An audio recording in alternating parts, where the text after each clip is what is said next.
Aloha, everybody, and thank you for joining us. This is the Women's International Music Network live front and center video podcast. I'm your host, Myki Angeline.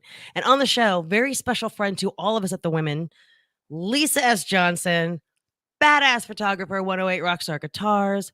She's the Rock Your Kundalini meditation specialist. We're going to talk everything photography, rock, women, healing your chakras. Without further ado, I give you Lisa. Lisa! Hey, Myki. It's so fun to see you, be with you, even if it's remote.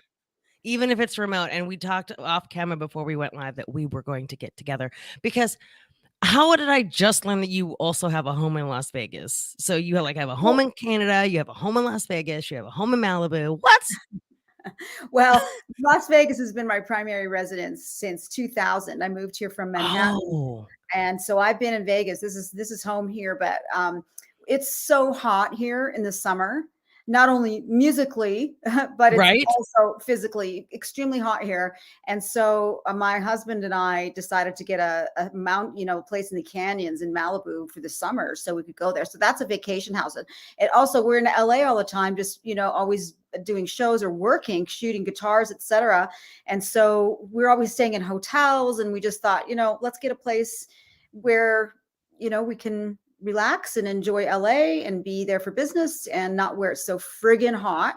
And then Canada wise, that's my family. They live up there. I grew up there from age 7 to 23. So I don't have a home there, but I have multiple homes there. My sister, my mom, my dad, my brothers. Yeah. So makes total sense. And look, we've already got people in the chat room. Thank you, Vivian. Thank you for joining us. Nice to see you, sister. Yes, please throw your questions or comments in the chat. And I'll throw them up just like I did. And you have any questions for Lisa, we'll answer those. So let's dive right on in because you and I met through the She Rocks Awards. That's right. Which I don't even remember how long ago. Which one was it? 2015? It was, I believe it was I don't know which one I met you at, but I've been supporting the She Rocks Awards since the second award show. In 2014? Yeah. Okay. Yeah. I think I want to say we met like in 2015. Yeah, probably. Because you've been with She Rocks since the beginning too. Yeah. Because this is your first book. I had to hurry up and throw this up there. And I got this one from, I want to say the 2015, I believe you, this came in the VIP package. That's right. Yeah.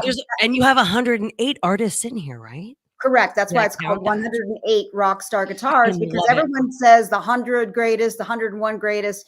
And as a yogi, number 108 is a cosmic number in yoga philosophy. So I'm 108 rock star guitars. And that brings in the spiritual side of music and fusion into that book. And so my publisher at that time, that book came out in 2014, September 2014. So that would have been in the 2015 She Rocks VIP bags, because I think there were 100 VIP bags that year. And I got my publisher to donate all of those books for the VIP bags. So fortunate. Cool. So fortunate. Get your hands on this book. If you don't already have it, you can purchase that one. And your latest book is the one we definitely want to talk about as well. Immortal Axes. Yeah. In fact, and I was telling everyone that I went to, that's the one.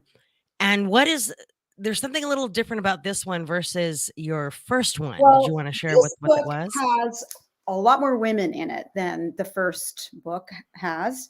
And it also has portraits of the artists holding their guitars. A lot of them. There's probably 20, 25 portraits of musicians holding their guitars in it. And so that's different as well. And also, my first book had a foreword by Les Paul, was the very first famous guitar I ever photographed was Les's. And then 12 years later, I asked him to write the foreword for the book, and he did. And this book also has an afterword. It has a foreword by Peter Frampton, but an afterword by the Queen, Suzi Quatro. Suzi Quatro. Yeah. Love her. She was the first woman to break out. And, mainly it was in the UK at that time, but she broke out. Hey there, Sherry Thomas. Amazing writer, rock and roll writer. Thanks. And we've got Darren in the chat room as well. Look at this. From Canada. Thanks for joining. Oh my goodness. You are so popular. Thank you, Noah. Hey, Noah. That's cool. Right on. Yeah. Randy Bachman. We've been working together with Randy Bachman. he's doing a lost and found documentary about the Gretsch that he lost, in 1957 Gretsch that was stolen 47 years ago, and he just got it back. So I was up there in Canada working with Randy to photograph that guitar, and I'm actually part of the documentary. They photographed me shooting the guitar and talking about the story. And Noah mentioned the interview that I did with Randy a few years back, where he told the story about losing the guitar, just being heartbroken about it. And the guitar was still lost at that time. And it was through that video, my interview with Randy, that this internet sleuth decided during COVID to make it his mission to find the guitar. And he did. That's incredible. And then the film crew that's doing this documentary, Lost and Found, also saw my YouTube video with Randy, and were inspired to do the documentary called Lost and Found. And then it all came together full circle. Yeah. And it's just, Lon Friend, my buddy Lon Friend, from long time, veteran rock journalist from Rip Magazine days. Yes. And Lon knew the film crew guy, and because they had interviewed him about something. And he's like, yeah, my friend Lisa's going to be up in Canada photographing Randy Boxman's guitar. And he said, well, we're going to be there too. We're going to be shooting the Lost and Found documentary. So it all came together full circle. And I was supposed to see Darren up there, and we got so busy on the day of the filming that I wasn't even able to break away to go see and meet Darren in person. But Darren, we'll get together next time, my friend. And there's David saying hello. David Barrett. There's another Canadian rocker who's an amazing guitar player. And I'm so excited to be working with him coming up in February, end of February. He does a guitar summit, 2 different guitar summits. One's in Mexico every year and one's in Toronto. And he's graciously invited me to come and be a part of his guitar summit, where I'll be doing a speaking engagement and slideshow of the guitars and the stories that come along with it, and photographing the guitars of the attendees. That's amazing. Like to have their guitar photographs. So, as you know, and we'll be going back and forth like this, so please bear with us, because Lisa's a really important person. You've been in photography for over 17 years, correct? Yeah, longer, actually. Okay, longer. So then was photographing guitars like first on your mind, or how did that come about? What was your first interest, and then how did it eventually my first interest was photography itself. I ended up going to college for photography, and my father, it was a musician, is still a musician growing up. He played guitar, mandolin, violin, bass. And so I was inspired always by music, being around my dad. And I ended up working for Eastman Kodak out of college. I had a job in a photo lab, and then that led me into going up to New York City and working for Eastman Kodak. Worked for them for 10 years. And at one point they sent me to Memphis, Tennessee, and I started going to the Unity Church there, and the guitar player at church asked me out on a date. And father growing up told me I wasn't allowed to date musicians. So I called my dad to confess dating a musician, but he also owned a vintage guitar store, and that was different. My dad said he wasn't a touring musician and I could date him, and that if he ever got in a Gibson mandolin, that he'd always wanted one. And so the next thing you know, Gibson mandolin comes in the shop, and I said, I want to buy that for my dad. How much? He said, you can't afford it, but if you photograph some guitars for me, I have to sell that I don't want to sell. I will trade you for the mandolin.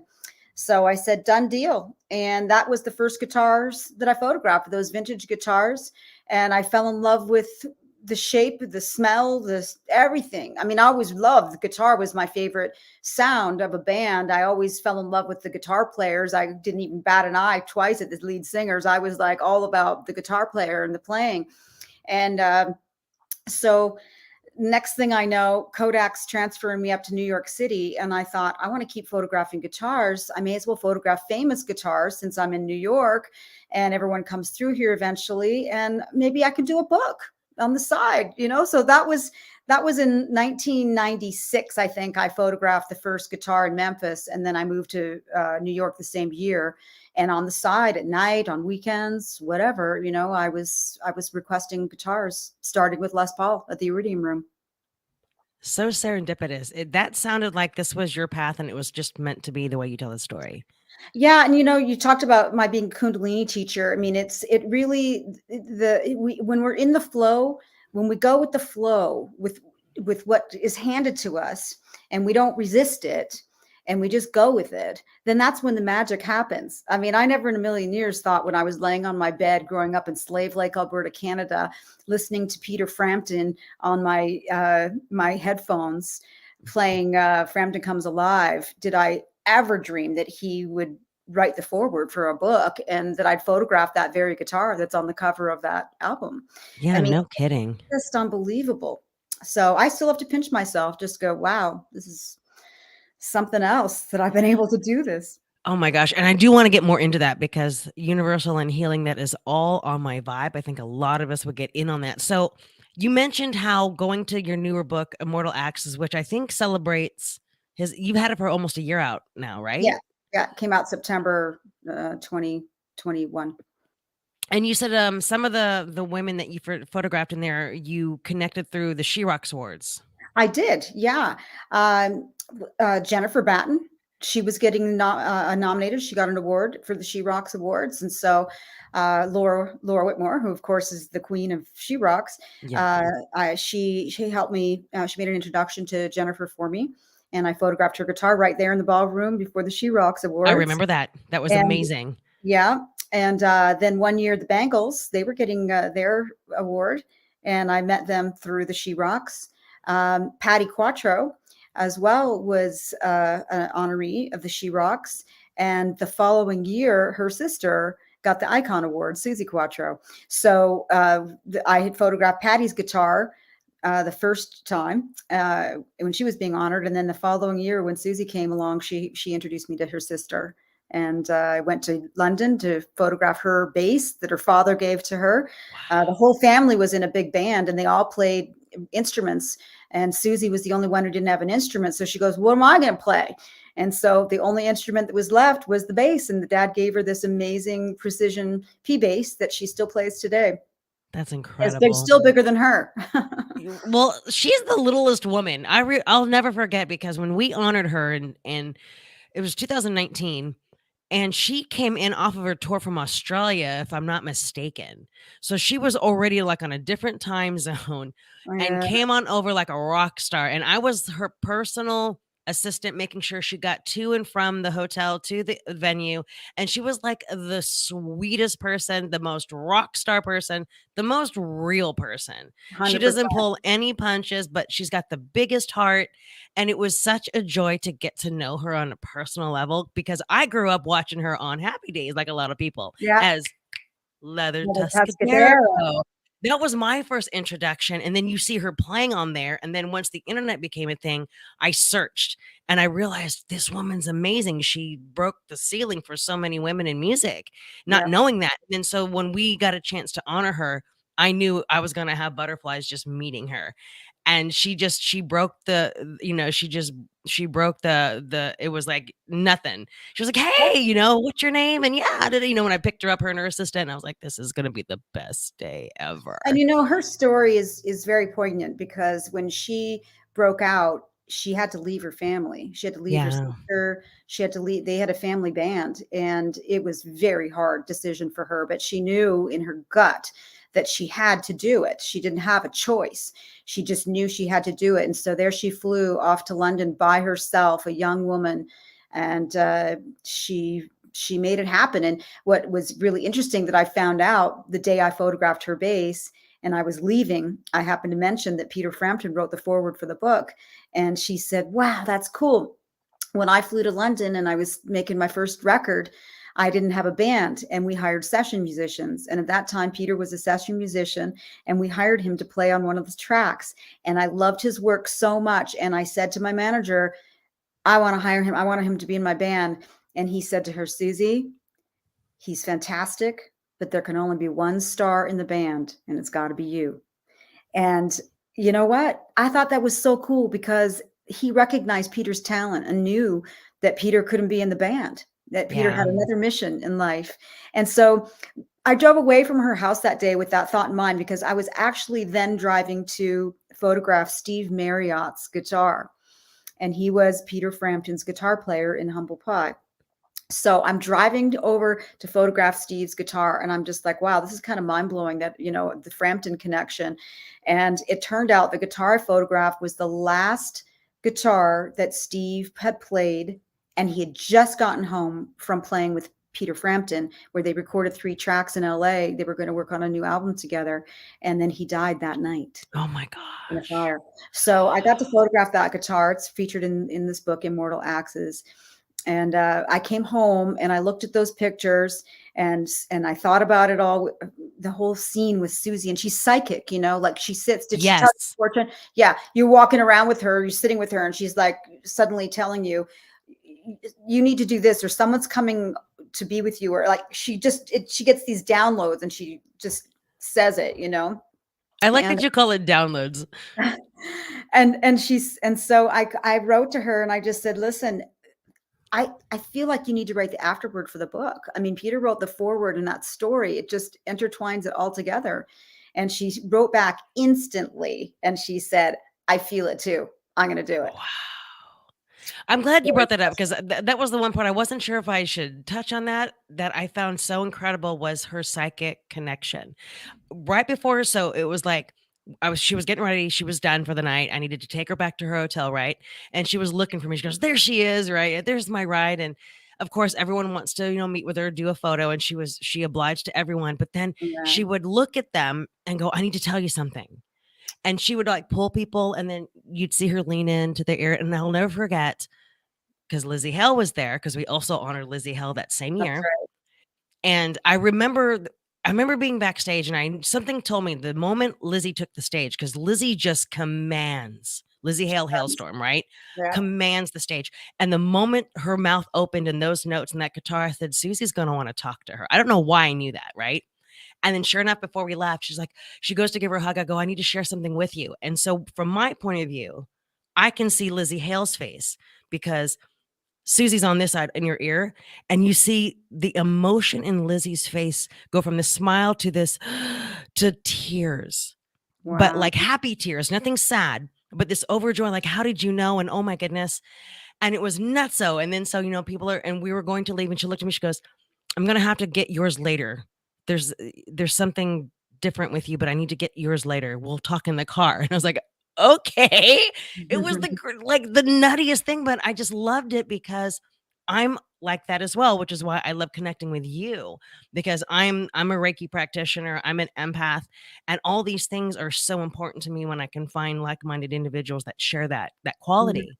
So that story gave me chills when you told it with Peter and with Susie. So that is mind-blowing, how it just always, the synergy, how it just comes together for you. Oh, before I forget, you have so many fans.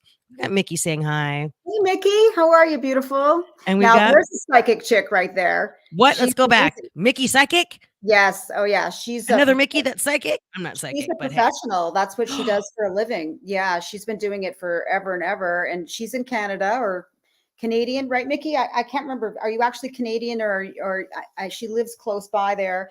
Anyway, she's a real doll. She's one of us, a rocker chick. Yes. And a psychic. She gets the downloads for sure. That's the major downloads. And then Marie saying hello to everybody. Hi, Marie.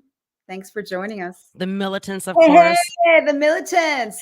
That's Charlie Ziegler. And if you're a metalhead, you got to check out the militants. He's like a prince of metal. He writes, composes all the instruments, the lyrics, and he has a new album he's dropping called Signs and Symbols. Nice. And it's a fantastic record. Thanks for coming, Charlie. There it is. And now, question from Noah. Well, I actually never got to meet Eric in person. I work with his manager, Cecil Offley, and I always feel like the people that they work with reflect who the artist is. Like it just works that way. I mean, you surround yourself with like-minded people, and working with Eric's people, it's always very professional, very gracious. So, I've worked with them quite a bit, actually. Eric came out with a book called 6 String Stories several years ago. Actually, it was the same year that my first book came out in 2013. And I had photographed 107 of Eric's guitars at the very first time he auctioned off his guitars to raise money for his drug rehabilitation center Okay. called Crossroads in Antigua. And that was the first big drop of guitars in 1999 at Christie's. And my girlfriend at the time was the one making the catalog with photographs for Christie's auction house.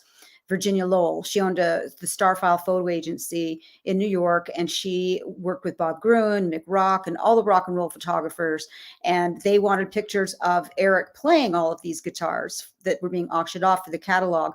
So she was working very closely with Christie's and with Clapton's office. And she said, "Do you want to photograph Clapton's guitars?" And this was the genesis. I'd only photographed Les Paul's guitar and Lou Reed's and Ben Harper's, a handful. Right. And I said, 100%. Yeah. So I got to photograph every single guitar that he auctioned off. And I only had a few hours, like, there were 100 guitars. So I ended up at that time, I was photographing just guitar parts, little significant pieces of the guitar, because that's all I really had time to do. And that I did get a really great shot of Brownie that he wrote, recorded Layla on. And then I got these other cool, very ethereal images of all the guitars. So when he came out with his book, 6 String Stories, and I wanted to do a book of those pictures, and they declined. They said, "No, can't do it." So I said, "Okay." And then like 10 years later or longer, Cecil Awfully contacts me and he says, "We'd really like to use all those pictures that you took at Christie's." So 47 of my images appear in Eric's book, 6 String Stories. They're the inset photos that are kind of like these pictures of Hendrix guitars behind me. Like they're little inset photos of the guitars, that were auctioned off. So it was very cool to work with them. And they gave me a beautiful thank you at the end of the book. And what a phenomenal story. To answer your question in a long form, Noah, Clapton's office is pretty cool. I was going to say, because I love your background with your photos and whatnot. That's so beautiful. Well, this is how I like to photograph guitars. This is Jimi Hendrix white Woodstock Strat that he played at Woodstock. And I like to photograph the wear and tear details of the guitars that you can't normally see up close and personal. So instead of just taking a mug shot of a guitar where it's straight up and down on a white background, I just want to show the details. What's on the truss rod cover? What's on the back? What's on the side? There's a lot of nicks and scuffs and scratches on this very well played guitar Jimmy had, and it was still in his arsenal when he died. When they cleaned out his road cases, he had this guitar, and there's 2 other guitars that are featured in this book, Immortal Axes, that he had with him as well when he died. So I have a question. Do you ever get feelings or energy surges when you're doing people's guitars at all? Totally do. Yeah. The guitars speak to you. They do. They really do. Just like when an artist is holding the guitar and they get so connected to their guitars, they name their guitars. They don't go, Willie Nelson's guitar trigger never leaves his side. They take him with, he takes it with everywhere. Randy Bachman says his Gretsch is never going to leave his side again as well. And so the guitars do have a story to tell you, whether they're speaking through the strings and the sound or through the nicks and scratches that have been left behind them. So when I'm photographing them, I feel like I have this symbiotic relationship going on with the guitar, and I'm asking it, where do you want to tell me? Where do you show me what's the most significant thing about you? And I take the pictures, and often I am seeing it as I'm taking the pictures, and then also I get home and I start editing the photos, and my mind gets blown because I'm like, wow, I didn't even see that when I was taking the picture. Oh my! Then there it is. It's just amazing. One story that happened on too wasn't actually on the guitar, but it was around the guitar, was Dave Grohl. I went to his studio 606. Oh. And I photographed all his collection of Trini Lopez guitars. And his Pelham Blue one is the one that is his main squeeze that he always has on the road with him. You see him play. And so I saved that one for last. I actually photographed them all together in a circle. And then I just took that Pelham Blue one as number 1. And I placed it on this, rug that he had, those, what do you call them? Rockin' rugs. And I take the photograph, get all the pictures, don't notice anything that's about the rug. But then I get home and I start editing the pictures. And I noticed that I photographed it on the actual rug in the studio where they set up the drum kit. Nothing was set up when we were in there. It was the empty room. And you could see the tape where he put snare drum, cymbals, whatever, all around the guitar. And it was so cool because he was the drummer for Nirvana, Exactly. but the Oh guitar my player for gosh. the Foo Fighters. I love it. Love it. Look at the way it just works out for you. You're such a beautiful soul, Lisa. I've got another question in the box from Michelle. Here's the question. Hey, Michelle, another Canadian rocker chick who actually runs the largest Led Zeppelin Facebook fan book page. So check out her fan page for Led Zeppelin, you guys. Michelle, how's it? What is the one guitar that you've not been able to shoot but want to? I think you know the answer to that one, sister. AC/DC, Angus Young. I'm so heartbroken. I still haven't been able to photograph his SG, and I was so close to it. It was at the Rock and Roll Hall of Fame, the very one that I want to photograph, because it was his black SG that he used in the Back in Black tour that I saw when I was 14, and I was changed forever by that concert. Brian Jones was his first album that he toured with them. Brian Johnson. Did I say Brian Jones? Brian Johnson, my namesake. And I got to photograph Malcolm Young's Gretsch that he used on that very tour through the Hard Rock International, who acquired that guitar. And so I was like, okay, this is it. After asking all these years, this is going to be the time that I'm finally going to get a yes from the AC/DC camp, because I already have Malcolm's guitar. I just need Angus's. And same as usual, no response. Silence. So kind of breaks my heart that I'm never going to give up. Never give up, never surrender. Got another question for you. This one is from Darren. Yeah. Oh, not question, sorry. He's a statement. Yeah. That's sure. Amazing. Betty Lee of Rush said that the inspiration for his Big Beautiful Book is because Lisa's. That is so true. I mean, and Darren, you were the one who sent me the video. A couple of you, like that day, my email blew up because Geddy and Alex Lifeson were being interviewed at the Rock and Roll Hall of Fame, and they're sitting there on the stage, and the interviewer says, "Hey, Alex, Geddy just came out with his Big Beautiful Book of Bass. Are you going to come out with your Big Beautiful Book of Guitars?" And Alex is like, "Nah, I'd rather just play the guitars because there's already so many great guitar books out there. For example, that one by Lisa Johnson." And Geddy goes, "Yes, 108 rock star guitars." And Alex says, "We were lucky enough to have our guitars included in that book." And Geddy goes, "It's the one to have." That is, look at you. That was a great moment. And so Darren, he actually cut that clip out of the interview and sent it to me. So thank you again for that, Darren. And a few other people did as well. And Geddy then, when his book came out, I got an email from his office saying, "Geddy wants to send you something." And I wasn't thinking at the time. And I said, "Sure. What is it? Here's my address." And they said, "Oh, well, he wants to send you a copy of his book." And he sent me one of the limited edition signed and numbered copies.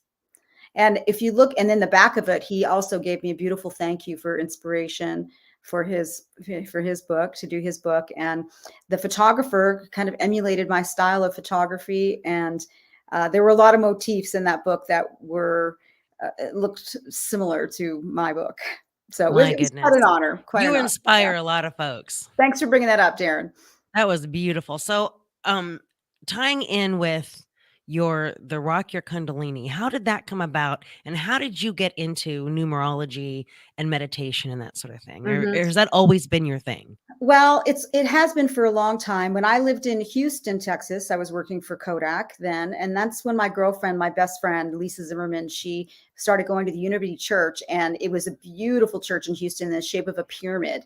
And the inside was just gorgeous and cosmic. And it was the first church that I'd ever been to growing up Catholic. And, then I switched I kind of like delved into all different religions growing up. I was very interested in religion and our genesis. Where did we come from? How are we here? How are the pyramids built?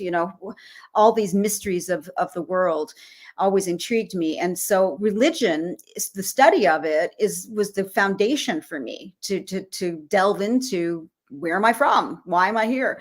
And the Unity Church was different than religion. It was more spiritual. They used to read a passage out of Jack Canfield's Chicken Soup for the Soul all the time. And then they would compare that passage to a passage in the Bible. And I related to that because I was not a religious person. I was seeking inwardly. And they had a really great bookshop. And in the bookshop, they sold New Age books that were just becoming popular. Like Shakti Gawain had a book in there called Creative Visualization. And that book changed my life. Just like Think and Grow Rich. I read that book when I was 18. And then I've never heard of that book. Think and Grow Rich. That is an excellent book. A boyfriend of mine gave it to me when I was 18 because he said that I was negative. I was negative thinking. And I wasn't negative. What I was critical. And I'm very critical of myself as well. And I've had to like cut myself some slack over the years because I'm very hard on myself and I drive myself very hard to work hard and to perfect things. And when I would see things that could be better around me, I would voice that opinion. And so I got kind of tagged as being opinionated or being critical or negative. So I really took that to heart, and he gave me that book, and it changed my life too. And then it was Shakti Gawain that I read probably 10 years later, called Creative Visualizations. And it's truly the key. It's a short, quick read book, but it is the key to learning how to manifest in your life. And it changed my life. Which one is that? Creative Visualizations by Shakti Gawain. And she's passed away now, but Louise Hay is the other one. You Can Heal Your Life. Those 3 books are the 3 top books that really helped me to shape my life and change my life and change the way that I thought about things at a very young age. And I learned that I could manifest anything I want, but it's how you think about it. It's how you say it. You can't just say, I want to photograph Angus Young's guitar. You have to say, I will photograph Angus Young's guitar, and I will. Yes. And I won't give up on that goal. So when I photograph Angus Young's guitar, I'm calling you. We're going to do an interview just about that. You know what? We're going to do it. I feel like you need a documentation on the visual of what we've been discussing, because it's such a beautiful transition of how you've come into this career. It's like this career was waiting for you, and the steps were like just there. When I landed in New York, and I thought to myself, I may as well photograph famous guitars, and I'm going to make a book. I'm eventually just going to make a book. And I started to visualize the book in my head. I would visualize the book. I would visualize turning the pages. I would visualize little miniature books. And I still have these visualizations in my head, and I just keep them going. I just keep seeing them. I don't talk about it too much. I kind of keep it close to my chest. And I'm visualizing my future. I'm seeding my future all the time with what I want to manifest. So, I've got things I'm seeding right now for the future and the infinite future. In the infinite future, you seed love and light and peace and truth on the planet. So I'm always seeding that all the time for our planet, because it's so needed right now, especially. So needed. We've always needed it, but we need it now. And especially when coming out of what we've all come out of with this pandemic, if you don't see what you need, then become what you need, because sometimes it takes us becoming what is needed so others can follow suit. 100%. And I have a really strong aura, but it took a beating after COVID, and I'm relearning. I'm getting back into that flow, because for the longest time I allowed that and the feelings around me, and I had to put my aura up again, right? Because we're feeling everyone's sadness and frustration and anger and hostility for whatever reasons. It's manifesting itself. And when you're not careful, you can suck that in. I refer to it as like your aura is like a fishnet, right? Out into the ocean of the universe. And if you're not careful what you catch, it can affect you. Yeah. And I'm a healer, you're a healer. So it's like, it's up to us to heal from within and then heal out. Yes. And I'm so happy that I'm back on that track. And once I was able to get back on that track, things are starting to fall into place for me as well. Right. So like, even I sound so crazy because I'm getting over being sick. It was like a flu bug or something, but I'm still pushing through because I've got a goal and I've got a mission, and I'm happy and excited about it. Right. Despite feeling the way they feel. So I get the, like I took a nap before we did this interview. So I get the rest when I can get the rest. I'm doing the vitamin C. I'm drinking all the water and the tea. I'm doing the things. But, you know, so that's good that you recognize that and you take action to correct your health. Yes. So when you talk about your auric field, you can, and you say it's dark and you're angry and you're feeling kind of weird emotions, or you're around people with those negativity, you can sage yourself, sage your auric field, Palo Santo, whatever, to clear your area. And then also, I'm constantly just radiating white light from every direction, always, especially when you're around negative people or negative situations, or even if you're just watching TV and you're seeing riots or whatever, something negative, you just send your white light energy to the television, you know, and all around you. Or when people are aggressive driving outside, you know, just send them the light, send them white light. And it's subtle. That's the etheric field. That's the subtle body in action. So in Kundalini, we talk about having 10 bodies, 10 light bodies of consciousness. And when we have all of those 10 bodies in alignment, then we're actually living in the 11th body, which is parallel unisonness. All the bodies are balanced and in parallel unison with each other. And that's when nothing can touch you anymore. All chaos all around you. You're just sitting there, oming, nothing can touch me. Nothing bothers me. I'm just sending out my white light energy. Everything's all good. And then you're in the flow, or in the nod, we call it. And everything is going to be all right. Everything's gonna be all right. You know what, Linda? You're right. Lisa does rock. Linda. My beautiful girlfriend, Linda. So she's a hair designer. She does hair for television and movie sets in Canada. And she rides her Harley all over Canada doing her hair for these TV and film sets. And of course, all her actors absolutely love her because she's a very cosmic, beautiful soul. I've known her since grade school. Oh, I love all these stories you have of all these people in your life. This is so freaking great. So then, okay, so I have one more question before we wrap this up. Sherry would like to know, what was the craziest or funniest experience in your travels to photographing a guitar? Oh my God. Okay. I'm sure you got a ton. Share one. This one. So I was on my way to photograph from the Kinks. And he's in my book. Why can't I think of his name? Oh my God. The newer book, The Immortal Axes? Yeah, the new book. Okay. The Kinks guitar player. Not the Kinks, the Tubes. The Tubes. Okay. And well, you do so many. I know it's so hard. This book actually has 157 different artists in it. Okay. So I'll put the link in the chat room for those that are interested.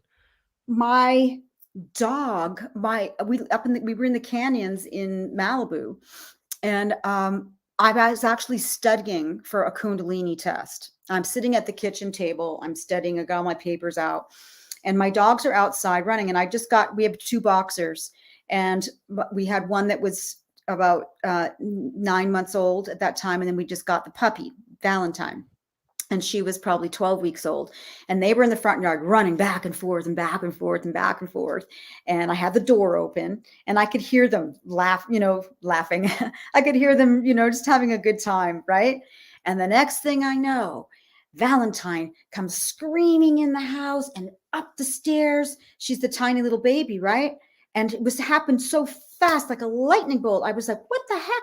And I looked forward, and in my front door, sliding glass door, was my dog, Madison, the older one, blocking the sliding glass door, and 2 coyote heads over top of her back. And I'm like, hey, get out of here. And I get up, and before I could even get to the door, these coyotes went and jumped back over the fence. And my other dog, Madison, was like below the fence, like inside and below down by the fence, looking at them. And they were circling around my driveway coming up. And I'm like, hey, you guys back off. And the next day we put spikes on our fence because they jumped from one big boulder from one side of the fence to the other boulder on the other side of the fence inside the yard that our dogs would stand up on. They heard them running back and forth and came up to get my little baby. Oh, no. So I was so freaked out. I nearly lost her. And I was now on my way. I had to leave to go photograph the Tubes guitar. Which member? Oh my God, the guitar player. Fee Waybill is the lead singer, but so Darren is saying, is it Roger Steen? Yes, Roger. Thank you, Darren. Thank you, Darren. He's like, Darren, you should write your own book. He's like a music historian. Anyway, so Roger, I'm supposed to drive. I'm going to that someplace like near Irvine, California. I forget the name of the venue. And I'm getting halfway there and I'm like, did I put my camera in the car? Completely forgot my gear. I had the lighting, but I was just so like up my see, and I was studying Kundalini, but this is what Kundalini teaches you, where something like that happens, you're able to maintain your calm and keep your head clear. And at that time I was learning. I don't think that would have happened today. If it happened today, I wouldn't have forgotten my gear, but I forgot my gear and I had to email him and say, I'm so sorry. You know, these coyotes came and almost got my dog and I got to reschedule. So like a year later, he came back through the Canyon Club because the Tubes play the Canyon Club every year in Agora Hills, and I photographed his guitar. Oh, thank goodness. Oh my gosh, that's a crazy story. And Yeah, that involves so much emotion. Oh. Yeah. So then as we wrap this up. So just to finish now. So Roger, I go to photograph his guitars, right? And he pulls out this guitar that's still his number. It's his number 2, but it was his number 1 Les Paul. And what happened to that guitar, he was on the airplane and he's sitting in the airplane, getting ready to get off the plane. And he sees the food trucks coming up and he sees all the bags getting loaded off the plane and they're waiting to deplane, right?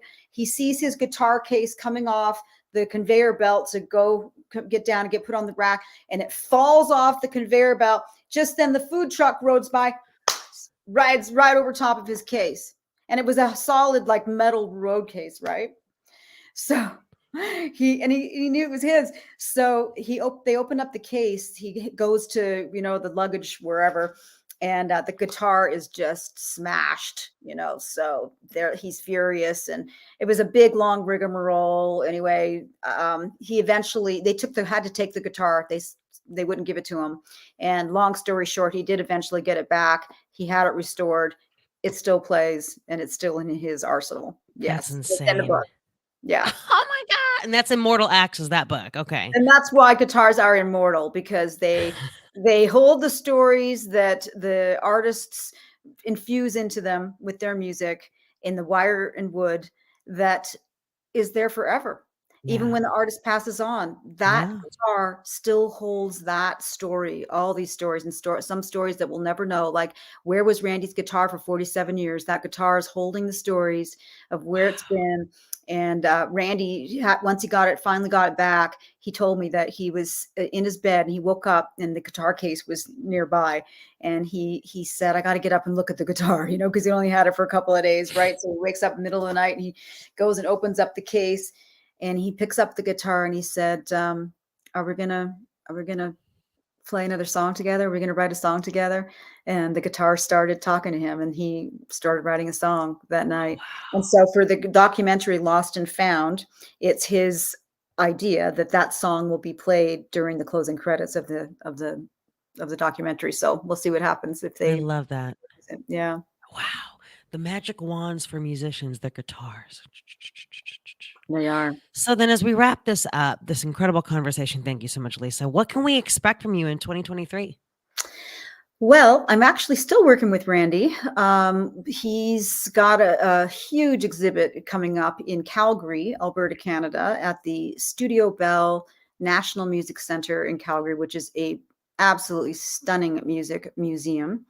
And they will be showcasing his guitars. They had Geddy Lee's basses there this year, I believe it was, all his basses. Incredible, to see all these incredible instruments. Anyway, Randy's up next and his guitars are going to be there.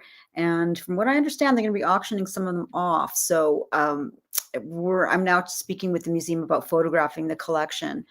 So I may be going up to Canada to do that in the near future.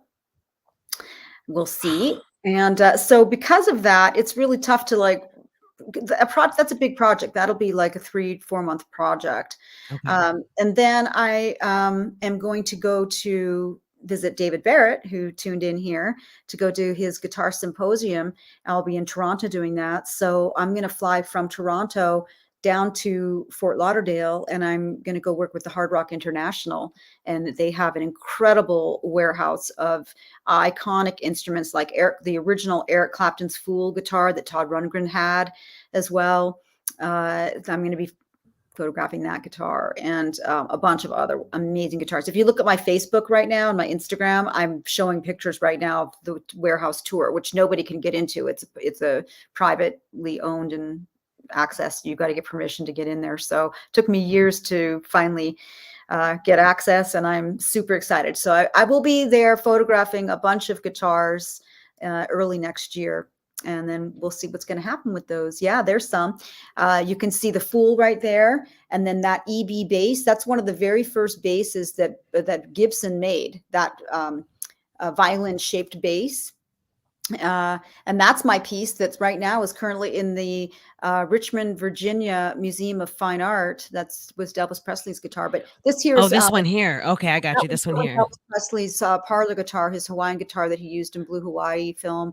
But there's Eric Clapton's The Fool, the original that Todd Rundgren used, and George Harrison used it as well. And then that is an EB bass that was used by the Mountain. And then right there, that's Waylon Jennings Telecaster at the beginning. And just look at these guitars. Wow, look at all of those guitars. Ceiling guitars and on three sides of the wall of this massive warehouse. Jeez Louise. Never ending. I mean, it was jaw dropping. I couldn't believe my eyes.